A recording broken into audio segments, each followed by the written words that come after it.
Get connected, Fitchburg. Sign up for Fitchburg Connect, the city's monthly e-newsletter that keeps you informed about all the events, services, and updates that matter to you.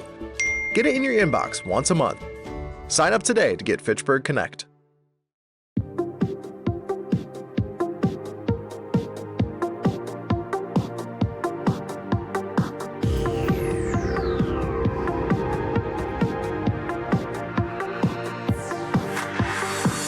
Hi, I'm Jeremy Crosby. And I'm Nick Boucher. We're your hosts for the program that's all about your city, Talking Fitchburg. Every weekday, we pull together the news, events, and information you need to stay on top of what's happening in the city of Fitchburg. Find Talking Fitchburg on cable TV, Roku, Amazon Fire, Apple TV, and our live stream on the web. Plus, you can find all our headlines and stories on Facebook, YouTube, and our video on demand service. This is your city. Keep up with Talking Fitchburg and the issues affecting you and your neighbors.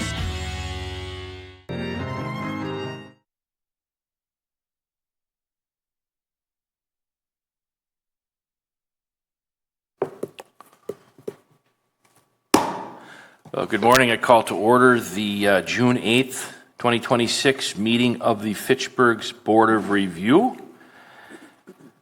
At this time, I'd ask our committee clerk, Tracy Oldenburg, to call the roll.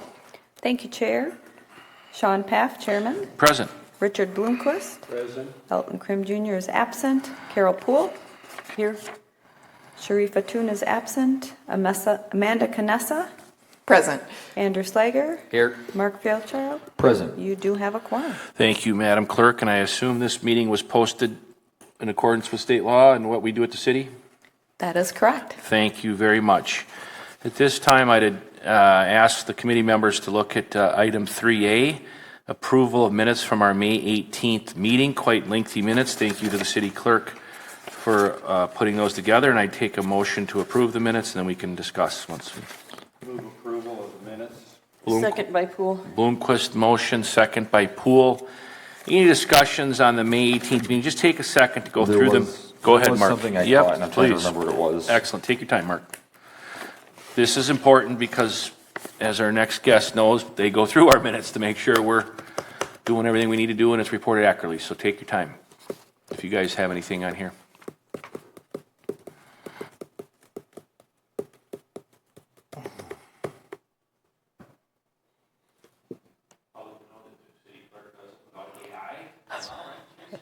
That's correct. Mark, you find anything? Or you good? I think it was. Was it more of a clerical thing? It was a clerical thing of, I think maybe potentially who seconded something, but Okay. Well, appreciate you taking a look at it. I'll go back and review the Tracy, meeting. of course. there wasn't anything that was going to change substantively. Chris, you saw the minutes, I'm assuming? Yeah, I did. Okay. No issues. All those in favor of approving the minutes as prepared by the city clerk signify by saying aye. Aye. Aye. Opposed? The ayes have it. The motion carries. Item 4A, we're going to proceed to hear, deliberate, and determine the following residential objection. Residential A, Madam Clerk, I'm going to let you take it from here. What are the action we're doing here? Thank you, Chair.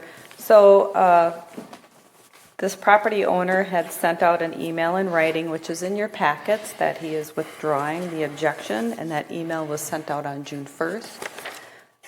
For transparency reasons, we keep it on the agenda, noting that it has been withdrawn so we can track it throughout the process.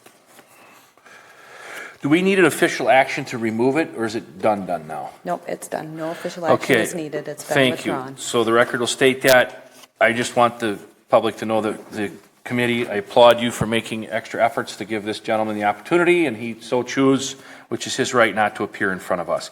So that will close the matter on this property. Is that correct? Correct. Okay. All right. And now we move on to item 5A, subpoena compliance review and possible consideration waiver request for Reinhardt Bjorner Van Duren, SC Don Mills. I'm going to ask our guest to come up, who's not Mr. Millis, but he's no stranger to Fitchburg, and I'll let the city clerk take it from here to kind of enter what we're talking about today. Thank you, Chair. I'm going to swear in both parties just so that they are on record as being sworn in before they give any type of testimony or feedback.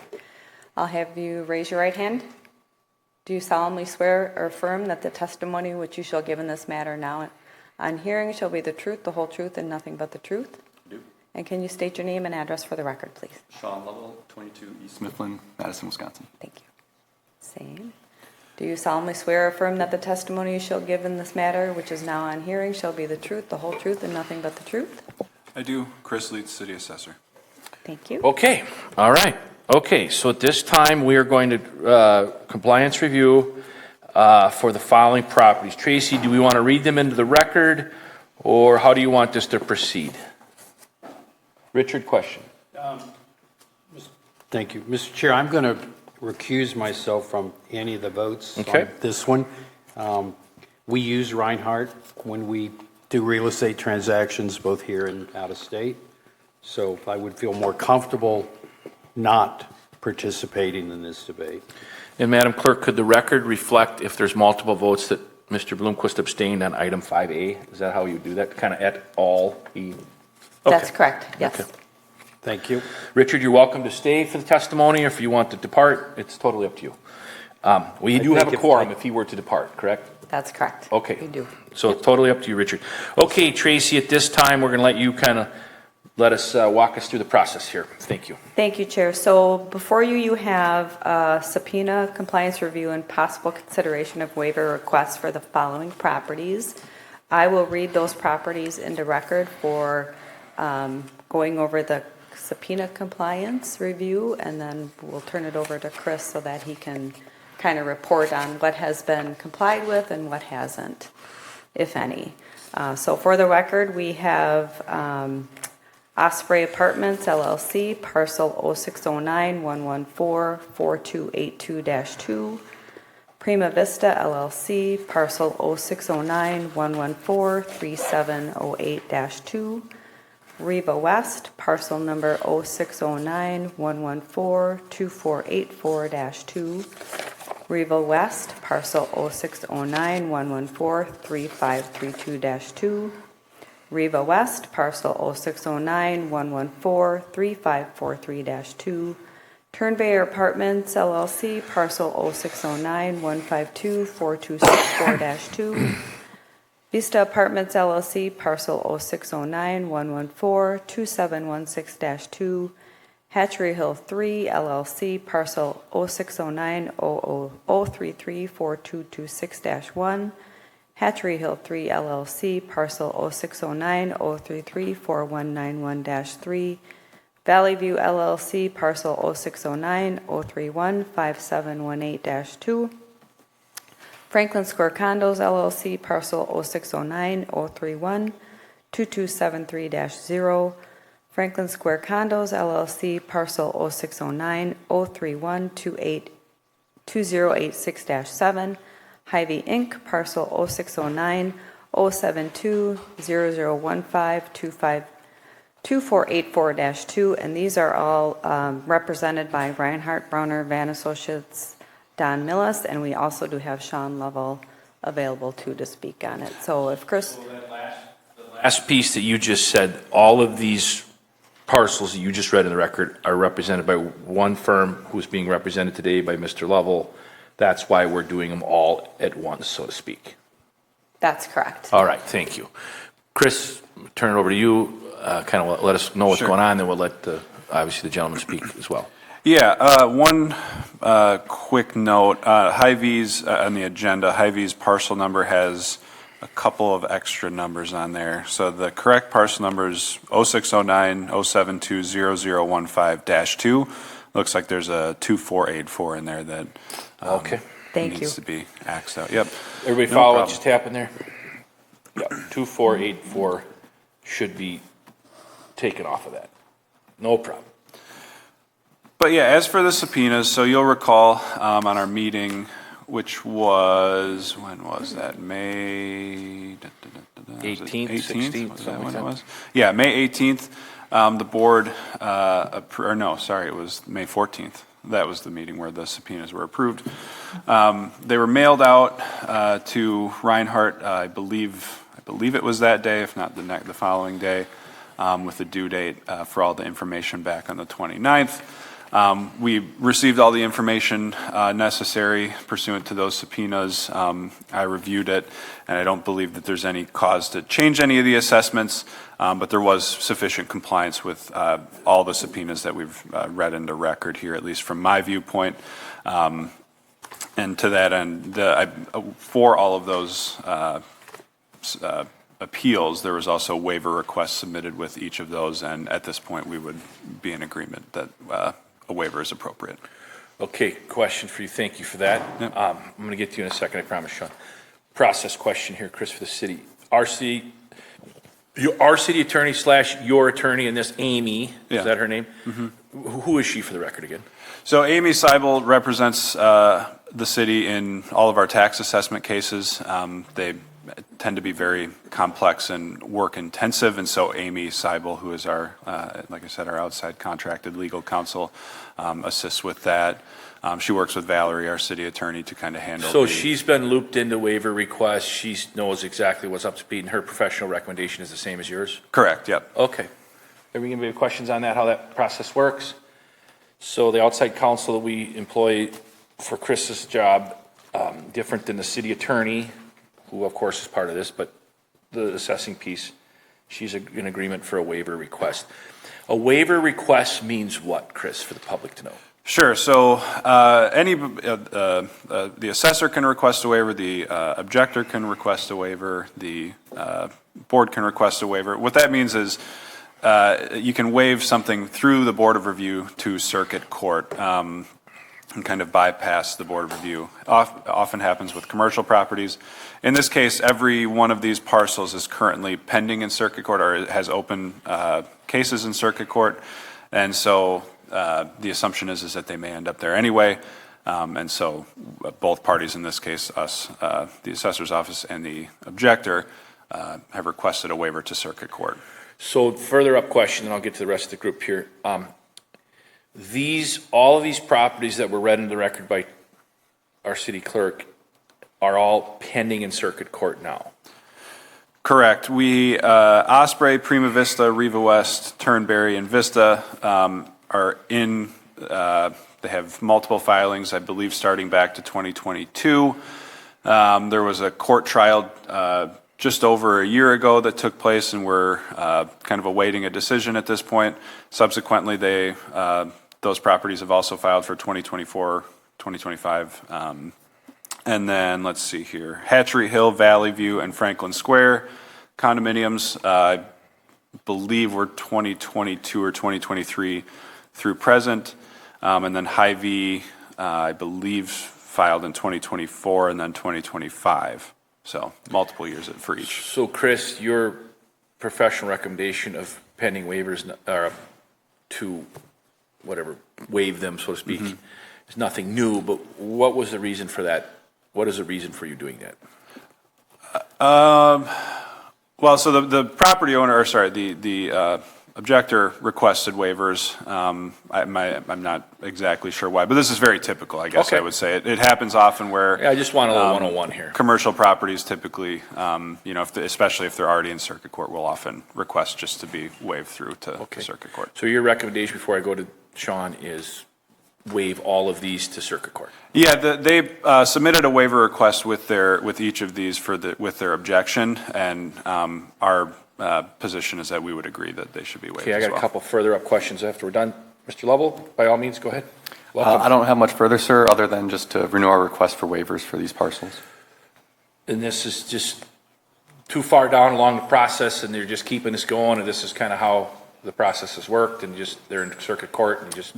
Typically, yes, like the assessor said, we have all these pending in circuit court. These will be added either as in those lawsuits specifically or as a separate lawsuit, but it just aids in efficiencies. Well then, you won't be surprised by me asking this, but this isn't a way just to get around this committee, is it, in your professional opinion? We do this through a lot of municipalities throughout the state, so it's nothing personal against the city of Fitchburg. All right. Thank you. I appreciate that. All right. Any questions at all? Any questions? I guess I would take a motion from the committee, if you so choose, to waive this. Then we'll get discussion on the floor. Mark, you want to go for it?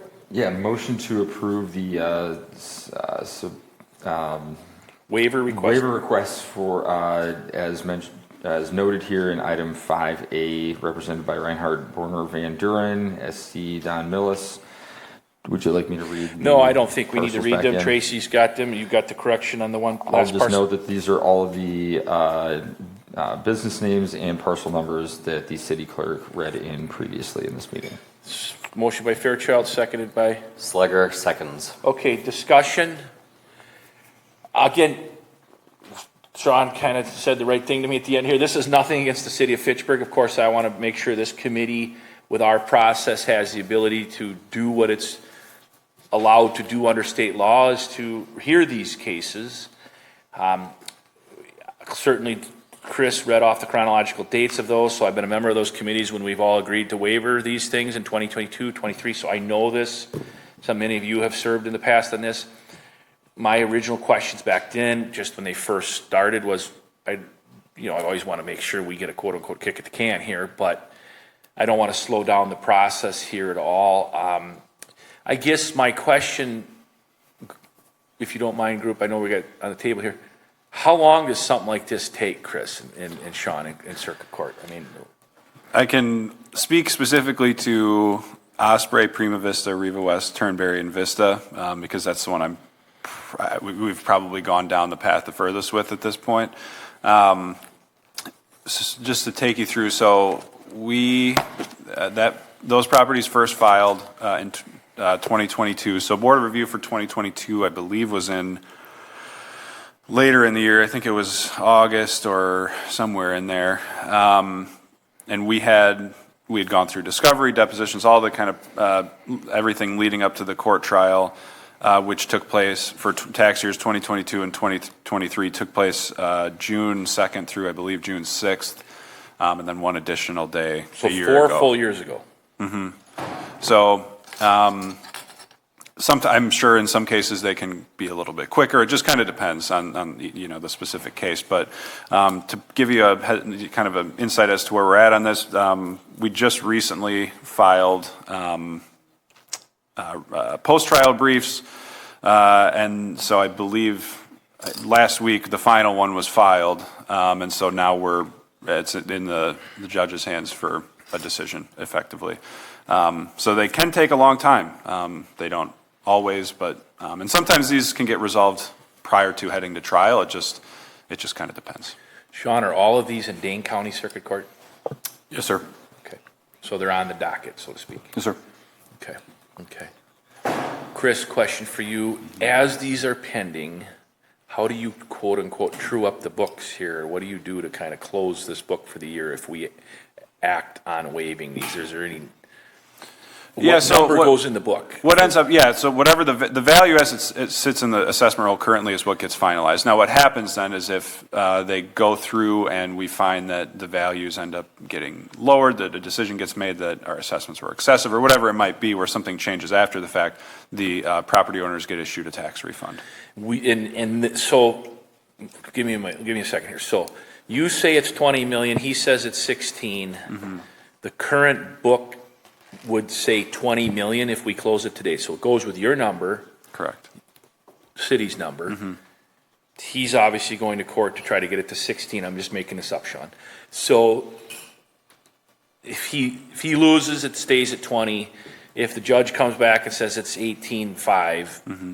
it automatically gets changed as you enter that. This committee does not have to sign off on that final process of putting it in the book and closing it back up if there's a new number. That's correct, yeah.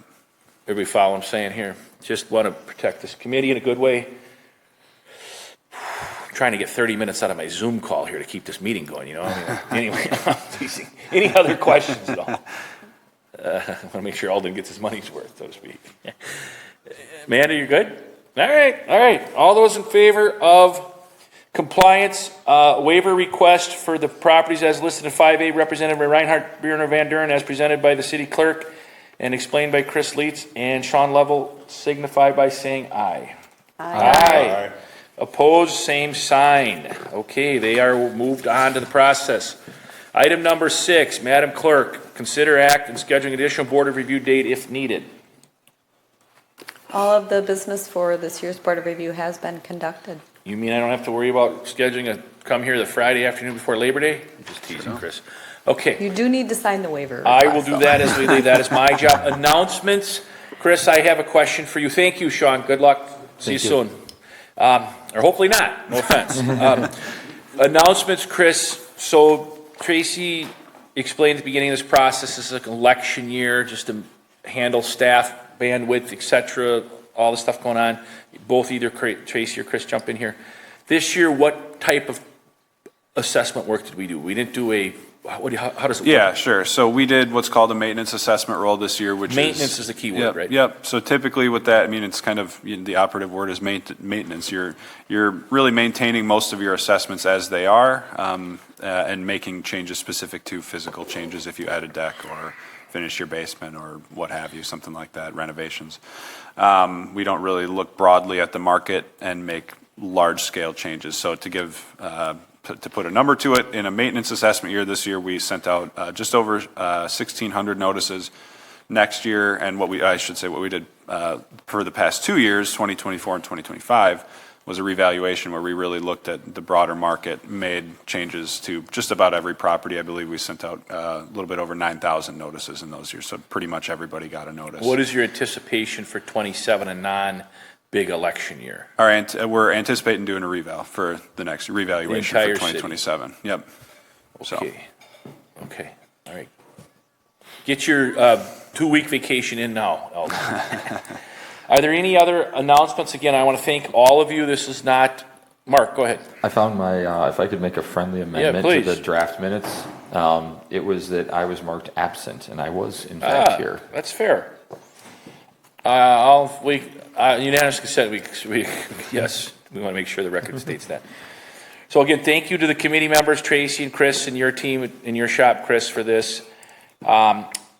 This is not easy work, but it's also the public's work, and fortunately, we get to conduct our business well today. With that, Carol, I want to give a motion to adjourn. So moved by Poole. Can I have it? Second by Amanda. Can I have the motion be sign a die? Oh, yes, a motion to adjourn, sine die by Poole. Amanda, you get second again? Second. All those in favor signify by saying aye. Aye. We are adjourned, sine die.